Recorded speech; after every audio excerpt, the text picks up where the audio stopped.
তোমাদেরকে তো আগেই বলেছিলাম প্রেগনেন্সির শেষ সময়টা আমি মায়ের কাছে গিয়েই কাটাবো, তাই সেই মতো মায়ের বাড়িতে চলেও এসেছি।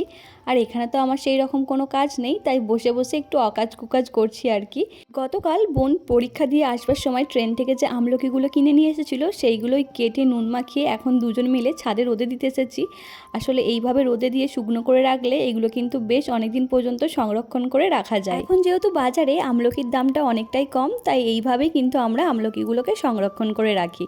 আর দেখো আমার মা ছাদে কত রকম ফুল গাছ লাগিয়েছে। মা মোটামুটি কোনো কিছুই বাদ দেয় না, এখানে সবজির ট্রে থেকে শুরু করে বস্তা, তারপরে যাতে তেল রাখে সেই তেলের ড্রামগুলোতেও মা পর্যন্ত ফুল গাছ লাগিয়েছে, কিন্তু বেশ ভালো ফুলও হয়েছে। আর দেখো এখানে আমার জেঠু দু ভাইকে দুটো সাইকেল কিনে দিয়েছে, আর এরা তো সাইকেল পেয়ে এত খুশি যে সাইকেল আর ছাড়ছেই না। মানে খাওয়া দাওয়া ঘুম সবটাই কিন্তু এই সাইকেলকেই কেন্দ্র করে। সত্যি বলতে ছোটোবেলায় হয়তো সবাই কম বেশি এটাই করতো, পছন্দের কোনো জিনিস পেলে সেটা যেন আর ছাড়তে ইচ্ছা করতো না, তাই না?